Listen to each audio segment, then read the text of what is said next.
Thrissur model, തൃശ്ശൂരിൽ എങ്ങനെയാണോ vote ചേർത്ത് BJPക്ക് പാർലമെന്റ് മണ്ഡലം പിടിച്ചെടുക്കുന്നതിന് വേണ്ടി കഴിഞ്ഞത്, ഓരോ സ്ഥലത്തും ഇങ്ങനെ ഒരിടത്തും 2 ദിവസം വോട്ടാണ് ചില വീടുകളിൽ ചർച്ച ചെയ്തിട്ടുള്ളത്. അതായത് അതിന്റെ തെളിവിന്റെ കാര്യങ്ങളാണല്ലോ.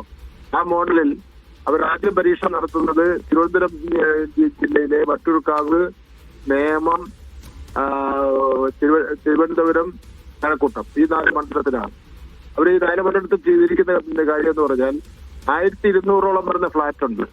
12,000 വരുന്ന ഫ്ലാറ്റ് ഉണ്ട്. 12,000 വരുന്ന ഫ്ലാറ്റ് ഉണ്ട്.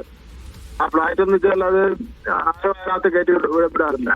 ഇവര് പുറത്തുനിന്ന് തൃശ്ശൂർ ചെയ്തതുപോലെ ആൾക്കാരെ കൊണ്ടുവന്ന് വാടകയ്ക്ക് എടുപ്പിച്ചിട്ട് ഡോക്യുമെന്റ്സ് തയ്യാറാക്കി ആളുടെ ഇറക്കുകയാണ്.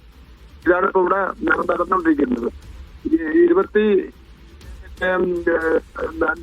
നമ്പർ ഇപ്പൊ പറയാറായില്ല, നമ്പർ എടുത്തുകൊണ്ടിരിക്കുകയാണ്. കാരണം ഫ്ലാറ്റില് ആരും നമുക്ക് ബൂത്ത് ലെവൽ ഏജന്റുമാർക്ക് പരിശോധിക്കുന്നതിന് വേണ്ടി പോകാനുള്ള അവസരം പോലും കിട്ടുന്നില്ല. കാരണം അവിടെ തുറക്കയില്ല, അവിടെ ആളോട്ടില്ല, ഇല്ലതാനും. എന്നാൽ വോട്ട് അവിടെ ഉണ്ട് താനും.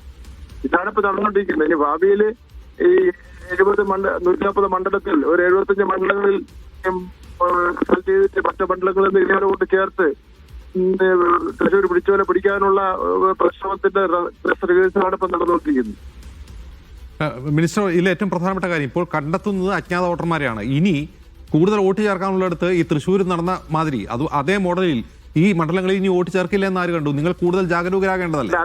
ഇലക്ഷൻ കമ്മീഷൻ ഞാൻ പരാതി കൊടുക്കുകയാണ്. കേന്ദ്ര ഇലക്ഷൻ കമ്മീഷൻ ഞാൻ പരാതി കൊടുക്കുകയാണ്. തെളിവടക്കം വെച്ചുകൊണ്ട് ഇത് യഥാർത്ഥത്തിൽ ഞാൻ ഈ 12,000 ഫ്ലാറ്റിന്റെ കാര്യം പറഞ്ഞത് ഇതൊരു പ്രത്യേക വിഷയമായിട്ടെടുത്ത് എല്ലാ പൊളിറ്റിക്കൽ പാർട്ടി റെപ്രസെന്റേറ്റീവ്സിന്റെ മുന്നിൽ വെച്ച് തന്നെ ഔദ്യോഗികമായി ഇത് പരിശോധിക്കപ്പെടണം.